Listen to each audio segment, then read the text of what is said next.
Un hallazgo en Turquía ha puesto al mundo en alerta. Un descubrimiento arqueológico reciente podría cambiarlo todo. En lo profundo de las montañas, un grupo de investigadores asegura haber encontrado nada menos que el Arca de Noé. Sí, el mismo barco descrito en las Escrituras, el que habría salvado a la humanidad y a todas las especies animales de una inundación apocalíptica. Durante siglos, esta historia ha sido considerada un mito, una leyenda. ¿Pero y si fuera real? Las imágenes del sitio, oculto entre rocas y tierra milenaria, han sacudido a la comunidad científica. Las preguntas no se han hecho esperar. ¿Y si este es, de verdad, el barco del diluvio? Bienvenidos a Oculto ante tus ojos.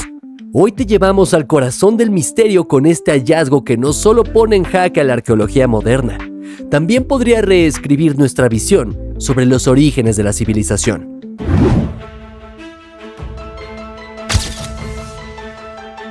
El mito, o la nave más colosal de la historia.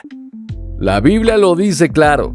Dios advirtió a Noé de un diluvio que borraría toda vida. Su misión era construir una arca gigantesca para salvar a su familia y una pareja de cada especie animal. Las instrucciones fueron específicas: 300 codos de largo, 50 de ancho y 30 de alto. Traducido a nuestras medidas modernas, eso significa 135 metros de largo, 22 de ancho y 13 de alto. Un monstruo flotante, más largo que un campo de fútbol, más alto que el Big Ben y supuestamente capaz de resistir olas bíblicas durante meses. Para construirlo, Noé habría utilizado madera de tusa, una especie posiblemente extinta recubierta con brea para impermeabilizar el casco. Pero ¿podría realmente un barco de madera de ese tamaño sobrevivir a tormentas globales sin deshacerse como una caja de cerillas? Aquí los científicos se dividen. Los creyentes argumentan que la intervención divina estabilizó la embarcación.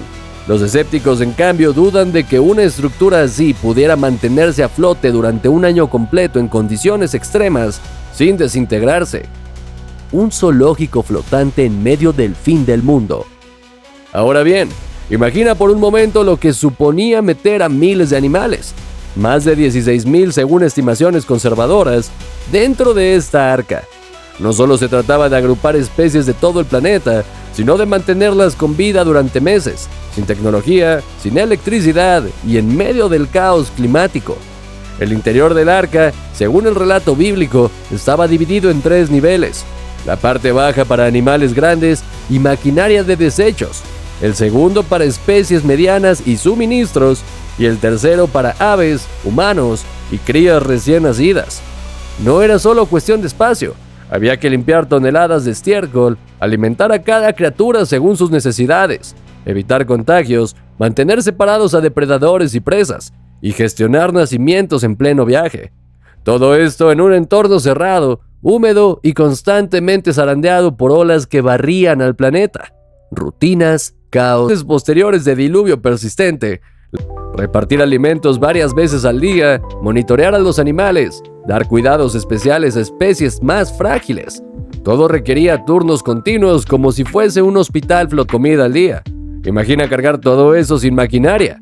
O cuidar de más de 100. No era solo un barco, era un microcosmos complejo, frágil y constantemente al borde del colapso. ¿Dónde acabó el viaje? El enigma del monte Ararat. Cuando las aguas comenzaron a bajar, la gran pregunta era: ¿dónde terminó el arca? La Biblia menciona el monte Ararat, una montaña colosal en Turquía, como el punto donde se posó finalmente la nave. Las leyendas locales coinciden. En Ararat, durante siglos, se han reportado extrañas estructuras de madera atrapadas en el hielo. Algunos incluso aseguran haber visto fragmentos del arca incrustados en la roca. Pero la ciencia tiene sus dudas. El monte Ararat, tal como lo conocemos, se formó por erupciones volcánicas posteriores al supuesto diluvio, y sus cumbres heladas son tan inaccesibles que apenas se han podido explorar. Otros sitúan el final del viaje en el monte Al-Judi, o en regiones montañosas entre Turquía, Irán y Afganistán. Y aquí es donde la arqueología moderna entra en juego. Tecnología versus mito, lo que hoy podemos investigar. Gracias a tecnologías avanzadas como el radar de penetración terrestre, el lindar aéreo o los análisis magnéticos satelitales, hoy podemos investigar como nunca antes. Pero incluso con estas herramientas, subir a Ararat sigue siendo una tarea casi imposible.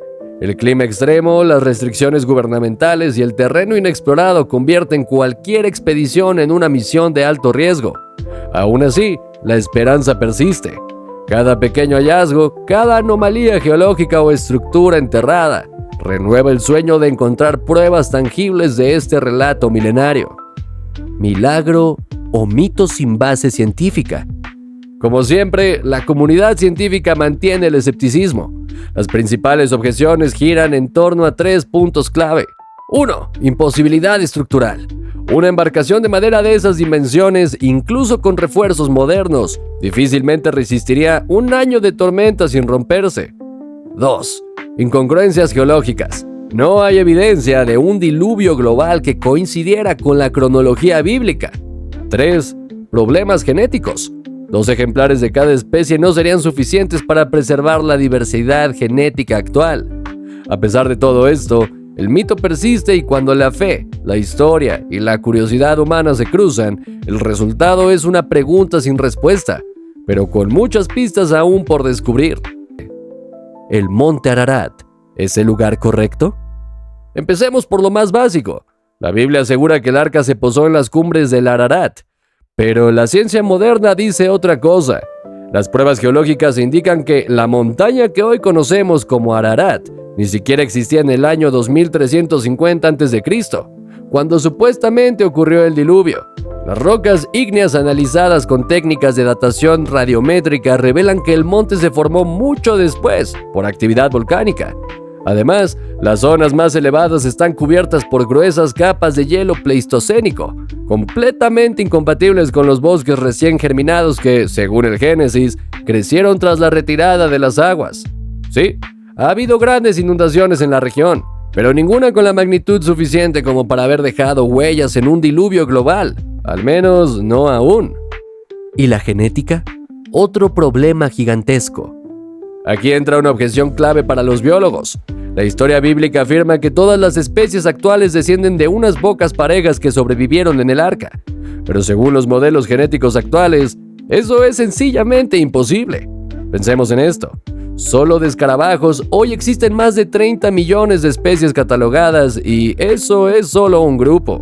No hay manera de que una diversidad tan asombrosa haya surgido de un puñado de animales en tan poco tiempo, ni siquiera con presiones evolutivas extremas. Para los científicos, este punto pone en jaque toda la narrativa literal del arca. La fiebre por encontrarla, expediciones y fraudes. Pero a pesar del escepticismo, las expediciones del Ararat han continuado durante siglos. Desde tiempos del historiador Flavio Josefo, ya circulaban relatos de restos de madera sagrada esparcidos por las montañas de Armenia. En el siglo XIX comenzaron las expediciones modernas, muchas de las cuales terminaron en tragedia debido al terreno extremo, la altitud y las tormentas imprevistas. Pero el mayor obstáculo no es el clima, sino algo más delicado: las restricciones políticas. El Ararat está en una zona sensible, patrullada por fuerzas turcas y disputada por milicias separatistas. Subir sin permiso puede costarte la vida, y con los permisos vienen otras trabas. Pese a todo, algunos han intentado jugar fuera de las reglas. En 2008, un grupo llamado NAMI, una organización evangélica creacionista, aseguró haber encontrado fragmentos del arca durante una escalada no autorizada. La prueba: muestras de madera fechadas por carbono que resultaron ser falsas. La historia se volvió aún más turbia cuando se reveló que la expedición había manipulado diarios de campo, falsificado pruebas y estafado a donantes. Los supuestos restos eran maderas modernas enterradas en el sitio para luego descubrirlas. Otro fraude más: Ron Wyatt y las piedras Drogh. Otro personaje famoso en esta saga es Ron Wyatt, un investigador aficionado que afirmaba haber encontrado el arca en el sitio de Durupinar, una formación rocosa con forma de barco. Wyatt señalaba unas enormes piedras llamadas Drogh Stones, usadas en la antigüedad para estabilizar embarcaciones. Estas piedras, con agujeros perfectamente perforados, parecían demasiado elaboradas para ser naturales, pero no lo eran. Estudios geológicos posteriores demostraron que la forma del barco era una ilusión óptica provocada por flujos de lava y que las piedras no mostraban signos de haber sido transportadas ni trabajadas por humanos. Otro engaño más. la eterna batalla entre ciencia y fe. Tras cada intento fallido queda una constante: la fe inquebrantable de muchos creyentes frente a la meticulosa refutación científica. Para muchos, buscar el arca no es solo una aventura arqueológica, sino una forma de demostrar que los textos sagrados son historia viva, una necesidad de que lo divino deje una huella física. Pero cuando se trata de pruebas reales, todo sigue envuelto en sombras. Una pista inesperada: el Mar Negro. Sin embargo, no todos son muros cerrados. En la década de 1990, una investigación dirigida por el oceanógrafo Robert Ballard, el mismo que encontró los restos del Titanic, reveló algo impactante en el fondo del Mar Negro. Sedimentos y restos arqueológicos indicaban una enorme inundación repentina, ocurrida hace unos 7.500 años. Según la hipótesis de Ballard, las aguas del Mediterráneo podrían haber irrumpido violentamente en lo que entonces era un gran lago de agua dulce, causando una catástrofe que arrasó con aldeas enteras. Las pruebas de carbono mostraron que había asentamientos humanos antes de la gran crecida, que desaparecieron abruptamente bajo el agua. Y lo más curioso, la vida marina del Mar Negro cambió por completo tras este evento, separándose genéticamente de la del Mediterráneo. ¿Podría este evento haber sido la base real del relato del diluvio universal? Tal vez, y aunque no encaje con la escala bíblica, sí encaja con las leyendas orales mesopotámicas que con el tiempo habrían evolucionado hasta convertirse en el mito del Arca de Noé. Durupinar, formación natural o algo más. Volvamos a Durupinar, esa misteriosa formación rocosa que muchos han vinculado al arca. Aunque la mayoría de geólogos la consideran natural, algunas excavaciones revelaron presencia humana de más de 500.000 años. Se han hallado fragmentos de arcilla, restos marinos y estructuras peculiares que alimentan la intriga. Y por si fuera poco, existe un relieve tallado en roca o madera que muestra parejas de animales marchando hacia una nave elíptica, con figuras humanas similares a Noé. Lo más extraño es la variedad de especies representadas: pandas, jaguares, leones, animales de todo el mundo. ¿Cómo podría un artista antiguo tener conocimiento de criaturas que vivían en lugares tan distantes? El eco del pasado sigue vivo. Flavio Josefo hablaba de restos de arcas rotas en Armenia. Marco Polo, siglos después, recogió relatos de lugareños que juraban haber visto el arca en Ararat. Incluso en tiempos del Imperio Bizantino, un obispo llamado Procopio afirmó haber visto restos petrificados de un barco titánico en lo profundo de una caverna. Y en los años 40, cuando los aviones espía comenzaron a sobrevolar la región, una fisura en forma de barco en la cima del Ararat reavivó todas las teorías.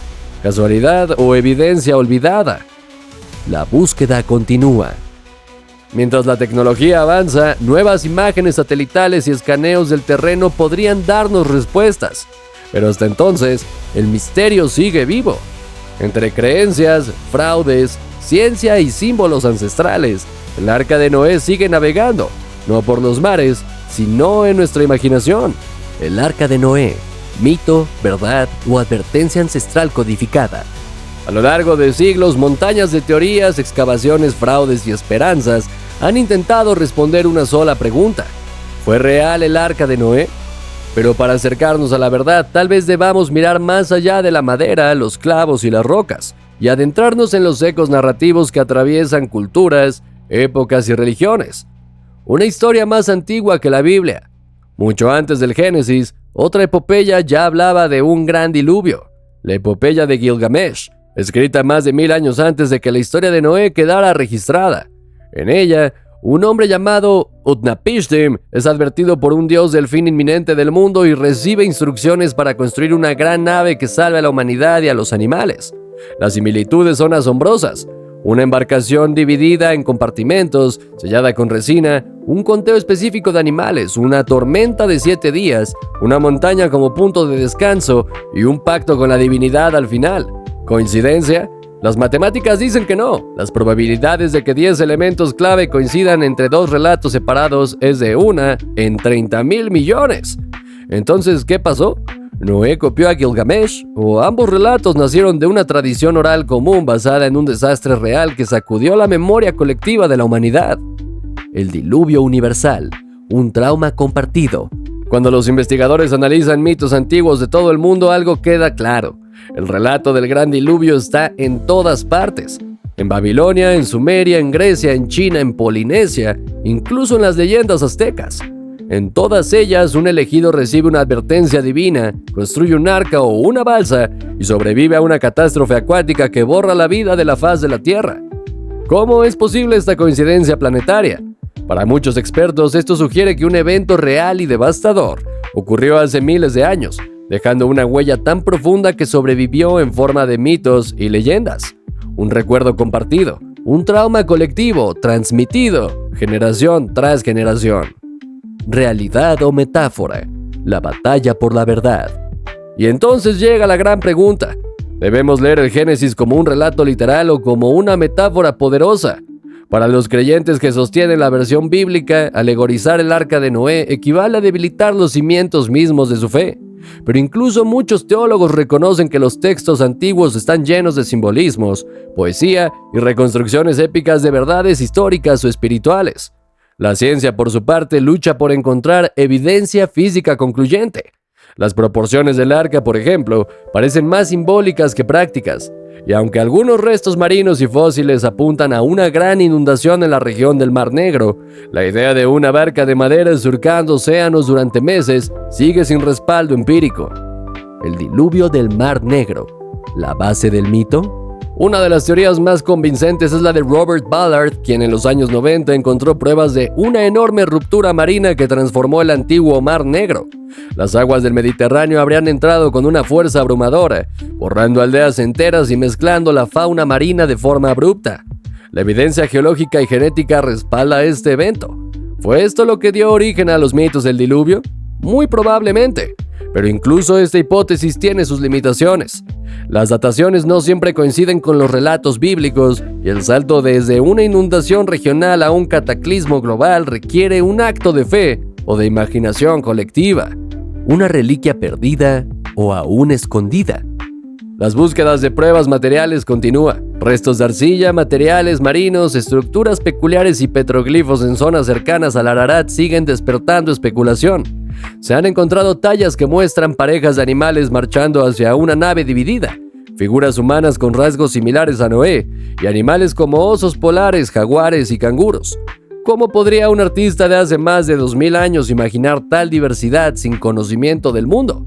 Otros hallazgos más recientes, como fotografías aéreas de los años 40, muestran fisuras con forma de barco en la cima del Ararat, y aunque las expediciones fallan una y otra vez, la obsesión persiste.